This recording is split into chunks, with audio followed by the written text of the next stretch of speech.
Y para romper un poco el hielo, no voy a hablar casi nada de lo que me dijeron que tenía que hablar.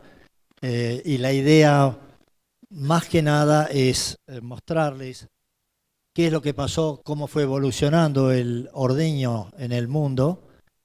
A partir de ahí vamos a empezar a ver cuáles son las principales opciones que tenemos para ordeñar. Vamos a ver que, de acuerdo a la experiencia que estamos teniendo nosotros, qué es lo que tiene en cuenta el productor para empezar a elegir los equipos. Y finalmente vamos a ver cuáles son las principales conclusiones que podemos sacar en conjunto. Si yo les pregunto a ustedes si tienen idea hace cuánto que se ordeñan vacas, ¿alguno me puede decir? ¿O tirar algún número? Bien. Las vacas, la única evidencia que existe, o la más antigua que existe, proviene de un museo en Irak, en Bagdad, que muestra que hace 5.120 años se ordeñan las vacas. No sé si alcanzan a ver, el láser no anda, de este tendrás otro. Hacia adelante. Sí. Bueno, si no sé si alcanzan a ver, existen detrás de las vacas, se ordeñaban entre las patas y con terneros hace 5.120 años al día de hoy.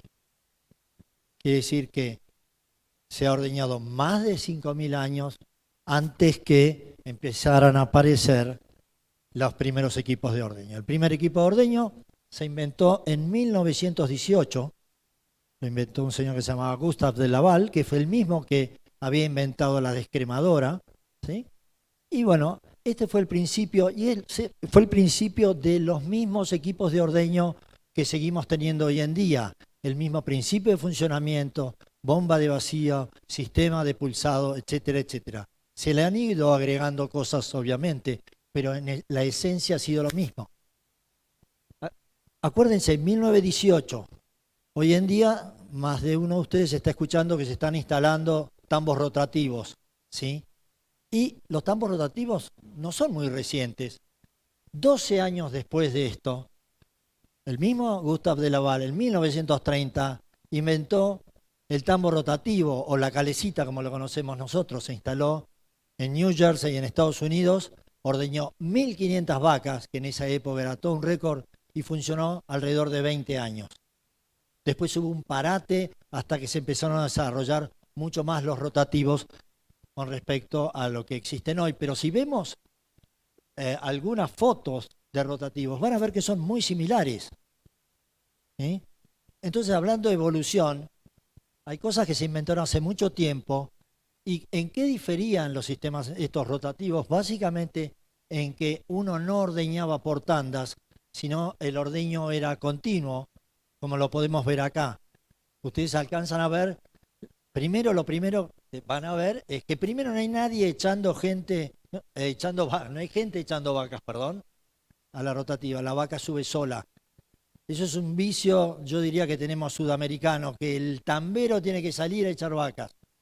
Fíjense, las vacas suben solas, acá no se les da de comer, igual entran solas. Así como entran solas, salen solas. Esa es la gran ventaja que tienen los sistemas rotativos, el gran rendimiento que tienen básicamente en las instalaciones y la poca mano de obra que demandan, ¿sí? Esta sería la otra evolución.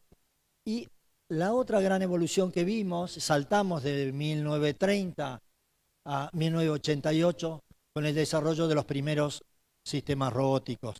Este fue el primer prototipo que se instaló de un sistema robótico en 1988, que en esencia, cables más, fierro menos, es lo que tenemos hoy en día, cada vez con más sensores y más agregados de tecnología en esencia.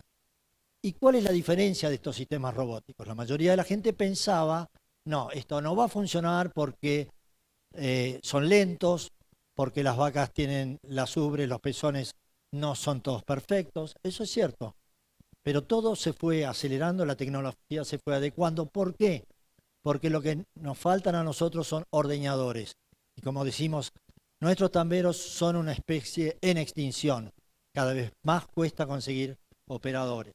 Entonces, ¿cómo trabaja esto? Inclusive a estos sistemas robóticos se les han agregado laboratorios que toman muestras de leche para, por ejemplo, para medir progesterona, para medir cetosis y una gran cantidad de cosas más. Es decir, la tecnología cada vez se va incorporando y fíjense que los primeros rotativos eran de robóticos eran de 1988 y lo que se va en Argentina, en general la tecnología nos llega bastante más tarde, pero si queremos ver cómo funciona un sistema robótico, lo primero que van a notar es que hay un brazo robótico que es el que coloca las pezoneras. Ese brazo puede ser un brazo móvil que se retira o es un brazo que permanece abajo de la vaca. Acá en este caso es un brazo que se retira, utiliza 5 pezoneras, una para hacer todo lo que es la rutina de preordeño, que es lo que estaba haciendo recién, y posteriormente comienza a colocar las unidades de ordeño. Fíjense, trabaja cada vez lo que se ha logrado con las nuevas cámaras, sobre todo estas cámaras que miden en 3 dimensiones, mucha más velocidad de ordeño, y además no es necesario hacer la enseñanza de la vaca. Entra directamente la vaca y estos sistemas se encargan de ordeñarlas. Y una de las cosas que no hacen nuestros tamberos, que lo comentó recién Dante, es la alineación de las mangueras, que estos sistemas sí los hacen, ¿sí? Y no solamente eso, sino que están hechos, estos sistemas que tienen brazos retráctiles, para ordeñar todo tipo de ubres y todo tipo de vacas. Como pueden ver acá, fíjense, esta es una ubre bastante difícil de colocar y el robot se la rebusca para poder colocar las pezoneras, inclusive en este tipo de animal o con vacas que tienen abiertas hasta 45 grados. O sea, ya no tenemos la excusa como para decir, no, el sistema robótico no es porque mi rodeo es especial. Bien, ¿a qué se debió la evolución? Nosotros empezamos a hablar de 5.000 años ordeñando a mano, ¿no es cierto? Llevamos 104 años con el ordeño mecánico y llevamos 104 menos 70, que sería donde empezaron a aparecer. Primero, respecto a la salud de los ordeñadores. Empezó la creatividad del hombre a tratar de ver cómo podemos hacer, porque una persona que ordeñaba a mano y ordeñaba 20 vacas, tenía entre 12.000 y 15.000 aperturas de mano todo el tiempo. Y eso generaba problemas de salud, gente inválida con los años. Entonces, todo el desarrollo apareció por esto. Luego hubo un segundo gran desarrollo que tuvo que ver mucho con el tamaño de los rodeos.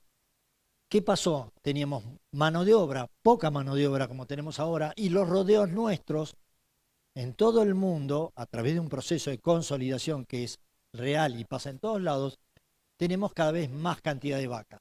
Y este gráfico lo muestra bien. Ustedes alcanzan a ver cómo participa el rodeo total de vacas en Estados Unidos en los últimos 20 años. Fíjense que el 50% de las vacas pertenecían a tambos con menos de 100 vacas. Casi 20 años después, ese 50% cayó a un 12%. Y por el contrario, si vemos las barras azules, que son los tambos que tienen más de 500 vacas, vamos a ver que pasamos de un 18%, o pasó en Estados Unidos un 18% a un 66%. O sea, ¿cuál es la tendencia? La tendencia es consolidación, tambos cada vez más grandes, tambos cada vez más eficientes. Y hubo otra causa en los cuales nos estamos viendo involucrados todos respecto al nivel de producción. Estamos viendo que hay nuevos escenarios, sobre todo que en lo que es el cambio del manejo, empieza a jugar mucho más el bienestar animal, cada vez vemos más galpones, más freestalls, estamos tratando de controlar las condiciones para que esa vaca pueda expresar todo su potencial y nos dé la mayor producción.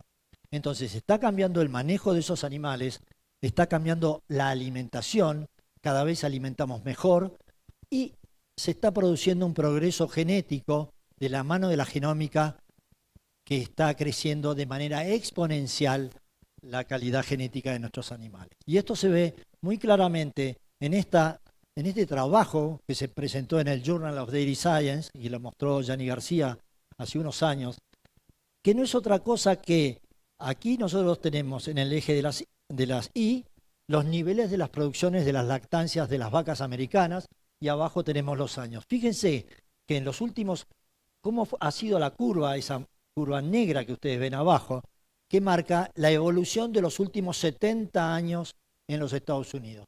Hoy en día están alrededor de en lactancia de 10.000 kilos, pero no, antes no tenían esos 10.000 kilos, tenían menos de 4.000 kilos por año.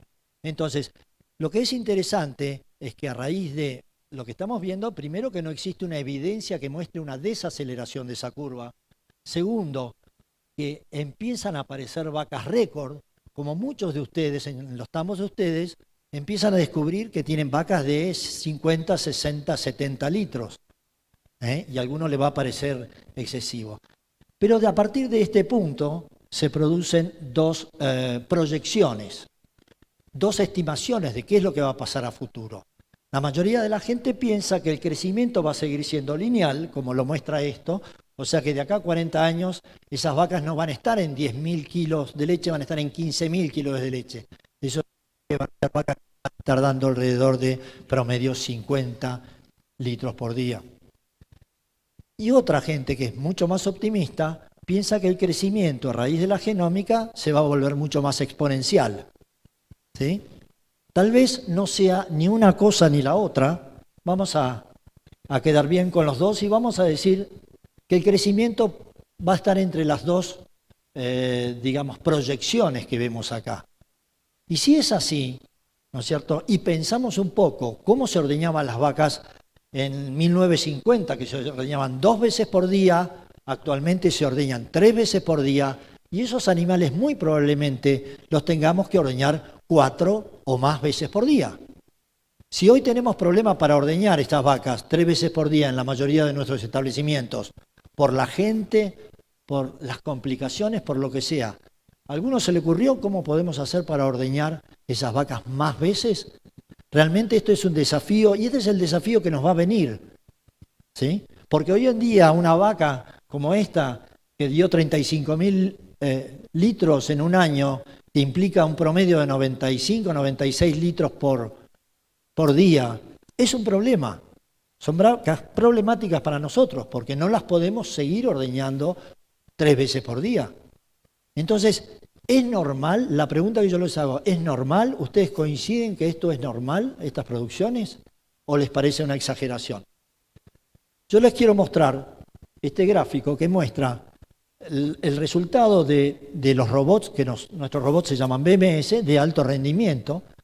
Cuando uno trabaja con un sistema robótico, en general recibe muchísima información del robot. Es no solamente el ahorro de mano de obra, sino eso se torna en lo que llamamos una lechería de precisión.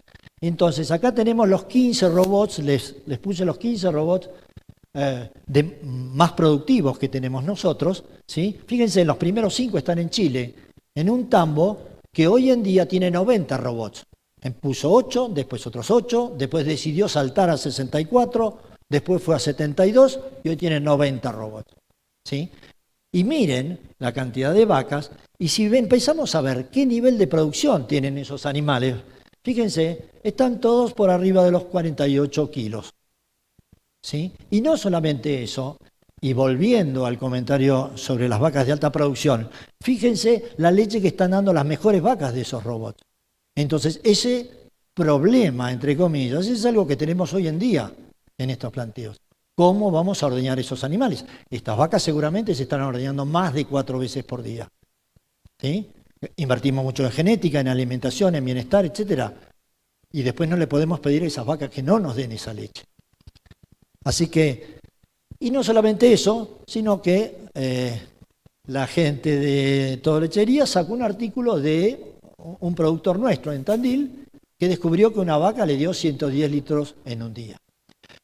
Entonces esto es una realidad y es un desafío que vamos a tener todos de acá a futuro en la medida que sigamos mejorando las condiciones que esos animales puedan expresar todo su potencial y demás. ¿Para cuáles son las principales alternativas de ordeño? Yo veo a grandes rasgos 3 grandes grupos. Las espinas, como comentaba Dante, independientemente que puedan ser sistemas de salida rápida o lo que sea, yo les llamo salas convencionales con fosa, salas rotativas o por último, sistemas robóticos. Y lo que tenemos que ver, por supuesto, no hace falta que yo se lo diga, pero si vemos la inversión por vaca, es menor en las convencionales, es intermedia en las rotativas, dependiendo de la cantidad de animales, y es mayor en los sistemas robóticos. Pero otra de las cosas que hay que tener en cuenta, además del nivel de inversión, es la modularidad, es la posibilidad de ir creciendo con esa instalación. ¿Por qué? Porque, como ustedes saben, y ya lo comentamos en un gráfico, existe un proceso de consolidación. ¿Qué quiere decir esto? Que la mayoría de los tambos cada vez van de la mano del sexado, de la mano del buen manejo, etcétera. Vamos creciendo con la cantidad de animales. Entonces, estos sistemas tienen que tener una cierta modularidad. En las espinas convencionales puede ser modular, pero es baja. Los rotativos no son ampliables, por lo menos a un costo razonable. Y los sistemas robóticos sí es cuestión de ir dejando el lugar para seguir poniendo robots. Entonces, esto es algo que hay que tener en cuenta.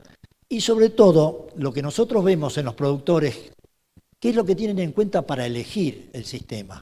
¿No? Lo primero, en todos los casos, es el nivel de inversión. ¿Cuánto se va a gastar? Pero hay productores que, además del nivel de inversión, tienen en cuenta el tiempo de ordeño.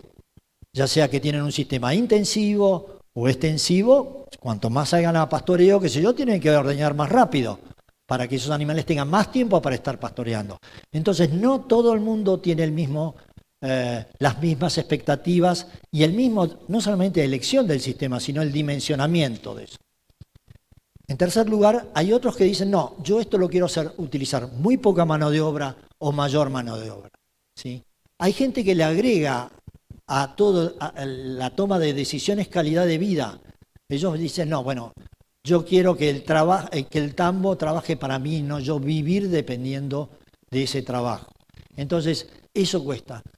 Y aquellos productores que hilan más fino, aquellos que son más meticulosos, digamos, tienen en cuenta una cosa que nosotros llamamos el costo de ordeño. ¿Cuánto me cuesta ordeñar? Ya sea expresado como pesos o dólares por día, pesos por litro, o qué porcentaje del cheque de la leche se lleva ese sistema. El que yo estoy eligiendo o el que usted me está proponiendo. Entonces, eso es importante. Yo creo que todo esto hay que tenerlo en cuenta y sobre todo cuando hablamos de grandes inversiones es tan importante tener en cuenta cuál es el costo operativo de estos sistemas. Entonces, no los quiero volver locos, pero hace tiempo hicimos este trabajo en el cual analizamos espinas, rotativos, robots, etcétera, y llegamos a que cada uno de ellos pudiera trabajar 7, 14, 21 horas. Vimos qué cantidad de vacas ordeñadas se podían ordeñar con ellos, qué porcentaje del cheque de la leche me costaba ordeñar con ese sistema, ¿sí?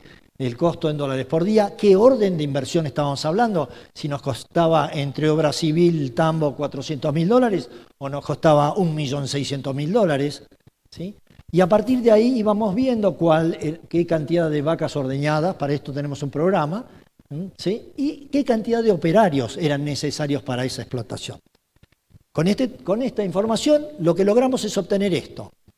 Y para mí esto fue una satisfacción porque desde el 85 que estoy en esto, que me dicen, ingeniero, ¿qué tambo hago? Y la verdad que la respuesta siempre que tenemos los agrónomos depende, porque nunca tenemos la respuesta. Entonces, esto es una foto, pero ¿qué es lo que tiene en cuenta? Allá en el eje de las Y, podemos ver qué porcentaje del cheque de la leche me cuesta ese sistema de ordeño. Y abajo tenemos la cantidad de vacas en ordeño. Si nos olvidamos que hay varias curvas y lo vemos como una sola tendencia, lo primero que notamos es que a medida que nosotros tenemos más vacas, mi costo de ordeño se reduce. Pero esto lo podemos tener abierto. Por ejemplo, la curva que yo no alcanzo, con este no me alcanza, no anda el mouse, el láser. Pero fíjense, tenemos que los tambos robóticos tienen un costo de ordeño entre el 7 y el 10% del cheque de la leche, de acuerdo a la información que nosotros cargamos en este programa. Las espinas, tenemos que son estas que se ven acá, tenemos un costo que varían entre el 4 y el 8%. ¿Cuándo va a ser el 4? Cuando ya estas espinas estén trabajando 21 horas por día.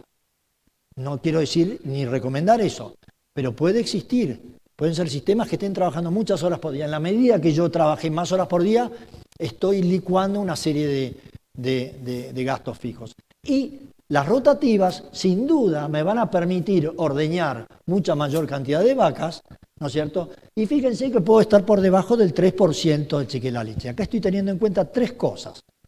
Mano de obra de ordeño, depreciación de instalaciones y depreciación de equipos. Lo que quiero decir con esto es, cuando alguien viene y me dice, no, ingeniero, yo quiero ordeñar 2.200 vacas, ¿qué hago? Y yo le tengo que decir, tenés que hacer algo de esto. No podemos pensar en una espina para ordeñar 2.200 vacas, no suena lógico. Ahora, si estoy en una alternativa que puedo ordeñar 700 vacas, tengo todas estas alternativas con diferentes costos. Eso es lo importante, eso es lo que hay que saber a la hora de elegir cómo vamos a ordeñar y quién va a ordeñar en el futuro. Porque una cosa es esta foto desde el punto de vista numérico, que puede ser algo que nos ayuda a tomar la decisión, y después, ¿quién va a venir a hacer el ordeño? Esa es la otra. Entonces, da para pensar mucho más. ¿Y por qué es esto? Y a veces hablamos de espinas y de rendimientos. Nosotros tenemos que tener en claro que las espinas o cualquier cosa que tenga fosa y yo estoy ordeñando en tandas, el rendimiento no es lineal. El rendimiento obedece a la curva de rendimientos decrecientes, como lo muestra esa línea punteada fucsia. Lo que está en azul es la capacidad de los operarios. Si yo con este ejemplo digo, ¿cuál es el punto óptimo donde se cruzan las dos curvas? Ese es el punto óptimo, va a decir, bueno, este es el equipo que usted tiene. Si yo le recomiendo poner un equipo de 40 unidades, una línea media de 40, seguramente el rendimiento no va a ser el esperado. Siempre tenemos que trabajar con un margen de seguridad del otro lado. Y entonces, a grandes rasgos, los equipos con fosa tienen altos rendimientos en salas chicas, pero a medida que yo me voy a una máquina de 10 bajadas, como decía hoy, puedo ordeñar 90 vacas por hora. La de 20 ya no es 180 vacas por hora, es menos. Y la de 30 no es 240, sino es menos. Porque obedecen a eso. ¿Por qué es esto? Yo a veces lo pregunto a la gente por qué es, y me dicen, y bueno, porque el tambero camina más. No, no es eso.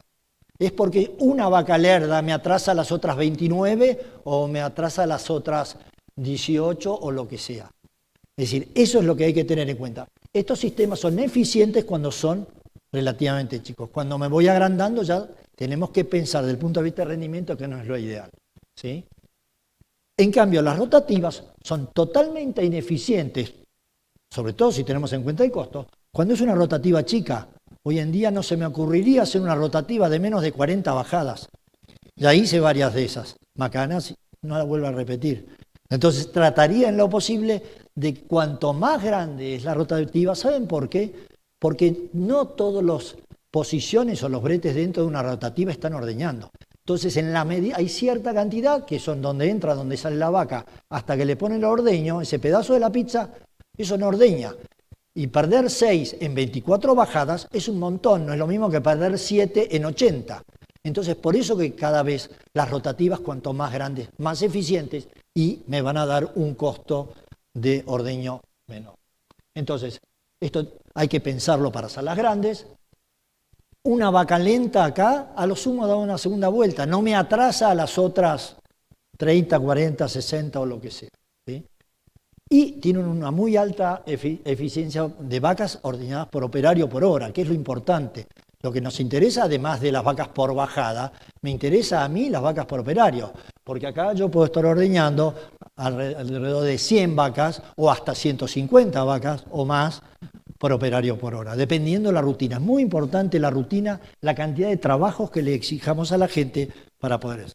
Lo único, y la condición es que tiene que estar muy bien dimensionada porque eso no es agrandable, acá no nos podemos equivocar. Entonces, como conclusiones diría, el ordeño es uno de los trabajos más sacrificados que existen, que hoy como se lleva a cabo no estamos atrayendo a las futuras generaciones. Esto es un castillo de naipes, que la base es el tambo, toda esta cadena láctea que muy bien explicaste vos hoy, pero realmente si nosotros nos quedamos sin gente para ordeñar, y nos estamos quedando cada vez más sin gente, entonces tenemos que buscar atraer a la gente, ¿sí? Van a existir, como yo decía, diferentes sistemas de ordeño que cada uno se va a adecuar de manera diferente a las necesidades de cada establecimiento. Y eso no existe un sistema que sirva para todos. Eso tiene que quedar claro. También tiene que quedar claro que la tecnología que estamos hablando permanentemente es un recurso, no es el fin, ¿no? Y tiene que tener como finalidad simplificar el trabajo de la gente. Si yo meto tecnología y lo vuelvo más complicado al sistema, no tiene ningún sentido. Entonces, además de simplificar el trabajo, salvo con los sistemas robóticos, no debiera tener como finalidad el reemplazo de la gente, sino buscar gente que quiera hacer ese trabajo. Y por supuesto que se espera que cada vez se vayan incorporando más y más sensores que brinden una gran cantidad de información que nos permita que esos tambos sean cada vez el manejo más eficiente en general, diría, ¿no? El sistema de ordeño elegido y las instalaciones debieran ser vistos como las herramientas. Así como cuando uno dice, bueno, voy a hacer una manga, todo tiene que estar pensado para que la gente pueda trabajar cómodamente y para que sea amigable, Y cuando planteamos o dimensionamos cualquier instalación de ordeño, tenemos que pensar que, además de los animales, va a haber gente. Y gente que ese trabajo no es el más atractivo, entonces se lo tenemos que hacer lo más tentador posible, pensando en darle buenas instalaciones. Y por último, diría que los sistemas de ordeño más eficientes van a ayudar a que muchos establecimientos continúen funcionando, reduciendo la migración de jóvenes generaciones en busca de mejores alternativas de trabajo que en general se vienen a las ciudades. En eso creo que estamos fallando y ahí tenemos mucho para trabajar. Muchas gracias.